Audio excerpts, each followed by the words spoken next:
if you have the time and resources at your disposal, bring that idea to life, because I think there is something so beautiful in creation. How else are you going to grow if you don't change and adapt? He has that belief in himself, in the world, in other people, even in his enemies. Hey guys, what is up? Welcome back to my channel, Astrid Camia, where we talk about all things Transformers. So today is going to be a little bit different compared to my last two videos where I did kind of an in-depth character analysis on D16 and Orion packs.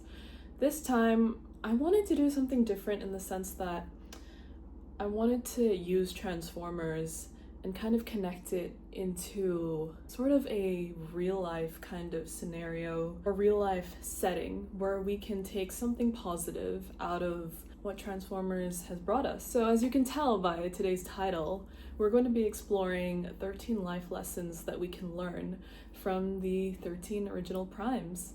So doing the research for this video was quite interesting, actually, getting to know each of them and their personal strengths, personal weaknesses, just kind of deriving what we can kind of learn from each of those 13 primes.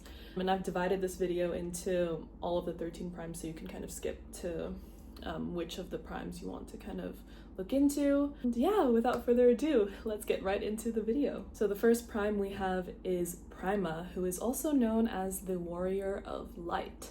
So Prima is the first of the 13 primes. He has been dubbed as the kind of first child of Primus. We know he's like a noble warrior, dedicated to the greater good, of course, created in the image of Primus himself. He is a very self-aware person. He knows the greater good. He knows what is best. But I think the lesson we can kind of derive from him is that to be confident in the abilities that you have and that you can bring to the table, however, to not grow so overconfident in them. So as we can see with Prima, he is a very, like I said, self-aware prime, and he did often take on a lot of responsibility. As the first child of Primus, he had that kind of mentality and thought that I'm the first child, I have this responsibility to my siblings and to my creator that I need to bring on some sort of greater good to this world and to this universe. While that did prove to be useful to him, it did kind of hinder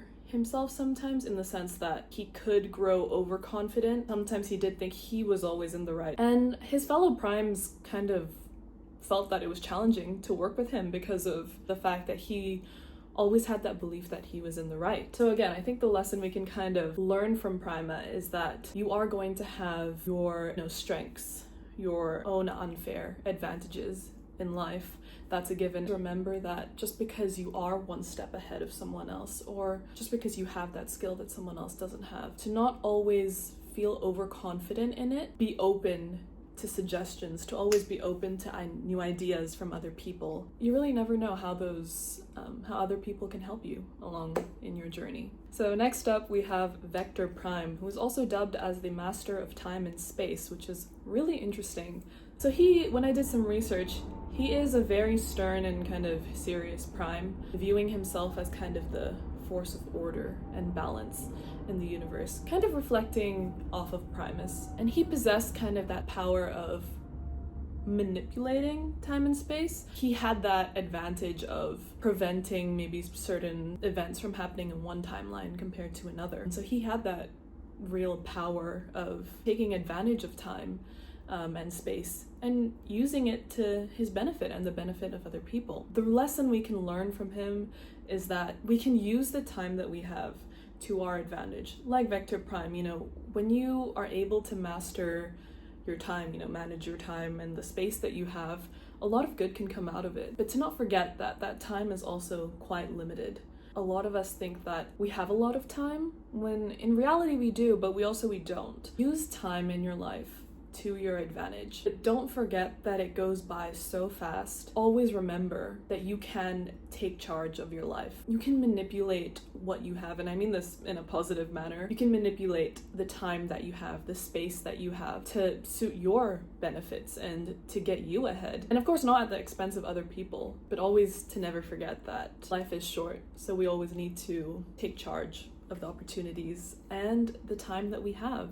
Next up, we have Alpha Trion, who I think most of us are quite familiar with. Alpha Trion is often quite shown in Transformers media. He served as the archivist of Iacon just kind of in the days before the Great War, and he really had this, I think, innate drive to educate. You know, he's the guardian of the artifacts, the Covenant of Primus and the Quill. With Alpha Trion, this lesson that I think is so powerful from him is that always seek to learn more and always seek to educate other people. You know, we can see that Alpha Trion he serves as a mentor to Orion Pax.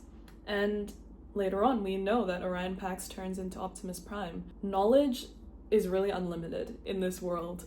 You know, with the internet, we have so much resources at our disposal. It would really be unwise to just not use all of that. You know, information is so accessible nowadays. Knowledge that you gain is never going to go to waste. Even if it just stays in your head, it can prove useful. I think everyone has a skill. Everyone is capable of educating someone else. And I think the beauty in that is that, like with Alpha Trion, him mentoring Orion Pax, you know, we knew Orion Pax became Optimus Prime, one of the greatest primes who ever lived, arguably. So you never know what kind of knowledge that you have and what kind of skills you have can kind of bring about the next, you know, powerful person. Always seek to learn more and to educate. Next up, we have, she has to be my favorite prime. It's a given. Solus Prime. She is really a creator at heart. If we look into her kind of backstory, is known kind of as the maker amongst the 13. Because of her very intelligent and supportive personality, she was really beloved by all her brothers, even though she has kind of a fierce temper. I think what I kind of took from her when I first read about her, even like a few years back, it's always good to immerse yourself in your creativity and your ideas. Being dubbed as the maker, she put her ideas out on the table. You know, she had this innate kind of drive to create, and that's what she did. And a lot of the creations that she made were really like game-changing in Cybertronian, you know, history. The Forge she created had a really big impact on future generations. The Requiem Blaster as well. Again, also a really big impact. And whether for better or for worse, that's another discussion. If you have the time and resources at your disposal, bring that idea to life, because I think there is something so beautiful in creation. However outrageous the idea might sound, just doing it and just bringing that like from your brain into the world, I think is just so beautiful. And I think Solus was actually one of the primes who really encouraged me to I know it sounds corny, but I think reading her backstory really encouraged me to kind of tap into my creativity, and for that I think that's the lesson we can really learn from her. Next up, we have Micronus Prime, who has been dubbed as the conscience of the 13 because of the moral center that he had, his kind of morality. But he's also, I think he's the first mini-con, so instantly when I read that about him, I just knew what I derived from him. So he is the smallest member, but he possesses such great energy because of that mind of his and that energy that he exuded. Even though he was, you know, I guess small compared to the other primes, his other siblings, he had such a strong ethical sense, and because of that he possessed such strong wisdom. This might sound quite cliche or corny, but that is to really never judge what is on the outside, to always look inside, because that is where you find who that person is. If I was to look at him just as the smallest prime, instantly I would have that kind of, I guess, stereotype that, you know, maybe he's not as great as the other ones just because of his small stature. If you really look closer, he might actually be one of the wisest primes. We never know what someone is going through. It isn't fair to just judge based off of the outside. To really make a solid kind of judgment about someone, and even then you can't really make an accurate judgment of someone else anyway, because you haven't lived in their shoes, you haven't experienced their experiences, you haven't thought their thoughts. And the way you can make the most accurate judgment of someone is to really understand who they are on the inside, not who they are on the outside, what they do for work, you know, all of that stuff. Micronus' kind of like lesson, I think, is one that really resonates with me as well. So next up we have Alchemist Prime, and I think the lesson lesson with alchemist that I'm about to say might only connect with some of you. Some of you might relate to it, some of you might not, and that's completely okay. Alchemist Prime. So when he was created by Primus, I found he had a deep connection to the elements, kind of blending science and mysticism together. So he has a very strong intuition. I think the message that I kind of took from his character and how he was portrayed is that when you take a step back from our world right now, like the digital age, kind of the hustle and bustle that goes about, you can really start to see the simplicity of life and start to connect with your intuition a lot more. Alchemist kind of shows the importance of nature and connecting with your inner self and your intuition. It's inevitable that we're all going to be sucked into social media, the internet, the digital age, and all this technology around us is a lot, and it's all in our faces. There's no way we're gonna escape. But because of that, I feel like a lot of us do kind of lose our purpose. What we can learn from Alchemist is that I don't mean to say this as anything, but literally to touch grass. Like go out. Like when you're meeting your friends outside, put your phone down on the table. Like don't look at your phone. Or when you go out by yourself, embrace the nature around you. Embrace your thoughts. And I think after we can do that and connect with ourselves, that's when we can start finding who we are again and finding our intuition and our purpose. And I think that's such a beautiful lesson. So I'm really glad that Alchemist is kind of depicted as that prime who connected himself with the simple things in life. And next up we have Nexus Prime. And just before I go into this, I think Nexus Prime is such a cool name. But anyways, Nexus Prime, the first combiner. I instantly knew what I was gonna take from this. He's also been dubbed as kind of a mad experimenter amongst the 13. He was very fascinated by different states of matter and creating new elements. So with Nexus, I think what we can learn from him and it kind of adapt it into daily life now is to embrace change. Really, I think this is such an important thing to discuss and to allow yourself to adapt to new situations. Change is inevitable in life. We're all going to experience it one way or another. But to not look at it as a kind of negative thing, like Nexus, being a mad experimenter. You're going to change this, you're going to change that when you're experimenting with ideas. Again, embracing that and embracing the failure that may come from that, I think, is something we all need to kind of understand and cherish, because how else are you going to grow if you don't change and adapt? And next up we have Onyx Prime, who is the first beast mode transformer. He's known as the Lord of the Beasts. He is probably one of the most spiritually minded primes of all the 13. He has this very mysterious and maybe even slightly intimidating, because as the first beast mode transformer, I think you're gonna attract attention, and you are gonna be a bit intimidating, maybe even to your own siblings. But despite all of that, he still maintained a very friendly nature to himself. He was always kind to everyone and he was always compassionate. But the lesson I want to kind of derive here is that while he is mysterious, he remains his kind of authentic self. And being the first beast mode transformer, I feel like when you're the first to do something, you're going to receive judgment one way or another. Some people are going to be intimidated by you, and that's what Onyx kind of has, is this mysterious and kind of intimidating presence and aura about him. So the lesson I want to say here is that not necessarily stay mysterious, but to be authentic, to remain kind to those people who don't understand maybe who you are or why you indulge yourself in your individuality. So with Onyx,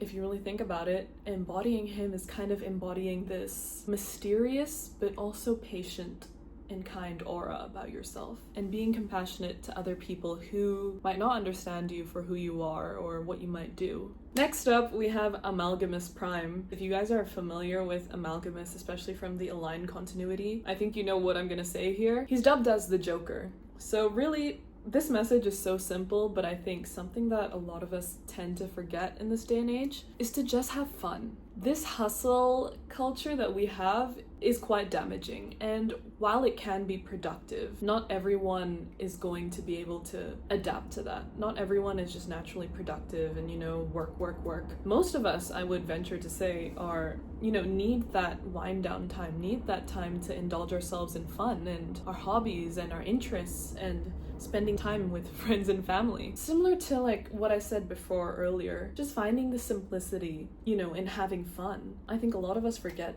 about that, and I'm here to remind you now that please do not forget taking time for yourself, having fun. There's so much joy and beauty in it. If you forget about that, think about Amalgamous. He definitely would want you to have fun. Next up, we have Quintus Prime. Quintus Prime was kind of dubbed as the dreamer and later on became a scientist. He had this kind of idealism and perfectionism that sometimes led to conflicts with some of his brothers and sisters who were less imaginative than he was. What we can learn from this is that, especially for people who are deep thinkers, creative people, is to not lower yourself based on, again, what other people think of you. If you have an idea, if you like to indulge yourself or dive deep into thinking and creating things in your head and dreaming about your future or ideas you might have, don't be afraid to go through with it, to follow through with it, and to not be afraid of what other people might think. I think deep thinkers have a lot of potential in the sense that they think about things that not the average person would think about. So if you are a deep thinker or a daydreamer or a creative person, tap into that ability of yours and understand that maybe one of your ideas can become such a powerful tool or lesson in this day and age. So don't hinder that. You should find the courage to show that to the world if that's what you wish. Yeah, and to never really be afraid to dream, because, from the simplest dream and thought can come like the craziest, weirdest idea that could become the next innovative piece of technology. Who knows? Just an example, but yeah. Next up, we have Liege Maximo, who is a very interesting prime. He is dubbed as the Prime of Lies. He, I think, has been compared to Loki in a sense. They have this kind of ability to manipulate and strategize. So if you know Liege Maximo's backstory, you know that he had this like charming personality that he used to kind of leverage when he was talking to his brothers and sisters, or just in general, to kind of perhaps get what he wanted. Obviously, the lesson I'm not trying to bring here is to manipulate other people. That's not what this is about at all. With something like persuasion or manipulation, if you have that ability, use that to the benefit instead of using it to tear people down, to tear someone else down, and to gain for yourself. So really what this is, and I said this in my last video, is there are two sides to one coin. Always, I think, with everything in life, there will always be a good consequence and a bad consequence. So what we can learn from Liege Maximo, I think, is that being a manipulator and strategist, if let's say you do have those qualities, find a way to use that to your advantage. So I think Liege Maximo actually did that at first, but he kind of saw how he could take that one step further and use it to really gain that extra power for himself. And that's where it kind of all started to go downhill. Make sure that you don't get too drawn up in it to the point that you start to hinder other people for your own gain. Next up, we have Megatronus Prime, also dubbed as the Fallen throughout, I think, most of the continuities. Similar to what I talked about in D16, his character analysis, I think he had good intentions at Spark. It's just that when you get so caught up in that power, that's when it starts to go bad. He was proud of the power that he had and the fact that I think he was a child of Primus. He was loyal to Primus at first. He identified himself as one of Primus's great warriors, but he understood that he had power within himself. And I think this is also similar to what I mentioned for Liege Maximo. He knew that he had some sort of power, and that kind of made him conflicted with himself, because he knew that if he took it one step further with that power, he could go places, he could gain all this power for himself, but at what cost? The cost, of course, being him probably betraying his brothers and sisters, which in most of the times that's what he does. Power is such a futile thing. When used for the right reasons, can bring so much beauty. And it's very easy to, when you're at the top of something, when you're leading something, or when you're kind of the boss of something, I think it takes courage and strength to really say, like, I'm not going to put others at risk just to push myself one step further. I think that takes so much courage because it's easy to give in to your ego. So with power can come so much beauty and so much joy, but when used in a negative light, evil for manipulation, it will feel good to you, not to anyone else. So yeah, I think it's always wise for us to remember how double-sided it is, really. And last but not least, we have the 13th prime. We all know him, Optimus Prime, and just by his name, I instantly derived that message. Always have optimism. Gosh, where do I start with Optimus? Like, we can learn so much from him. I think there is such power and beauty in thinking optimistically instead of pessimistically. Being able to see the positive in things compared to choosing to focus on the negative. As human beings, of course, we're more wired to focusing on that possible negative consequence because that's just who we are. We are wired to protect ourselves from danger. While it's okay to acknowledge it, always remembering that what if the positive happens? What if I can get something good out of this? That's when you can start to take steps to really live for yourself and to make those decisions that you thought you couldn't do, or to start doing the things that you thought you would never do because you were either too scared, too insecure, or thought you weren't good enough, all of those things. But when you start to focus on optimism and when you start to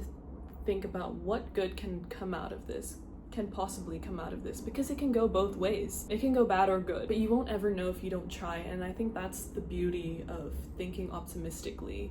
Also, you just won't have to deal with those negative emotions. Next time when you're faced with a decision, I think about like how good it can turn out. Or when you're thinking about pursuing something, maybe it's a new career, maybe it's, I don't know, starting social media, maybe it's starting a business. Always think about how can this go right? What are the chances that it succeeds? Because likely you're gonna tell yourself it's not gonna succeed, it's gonna fail. But what if it succeeds? What if it becomes so amazing or even better than you could have possibly imagined? You know, Optimus isn't really, we don't see him going out and, you know, like starting businesses but we see he has that hope. Usually, most of the time, he has that belief in himself, in the world, in other people, even in his enemies. He has that belief that people can change, that good can always come out of something, and that to have that mindset, that will just set you up for even more success.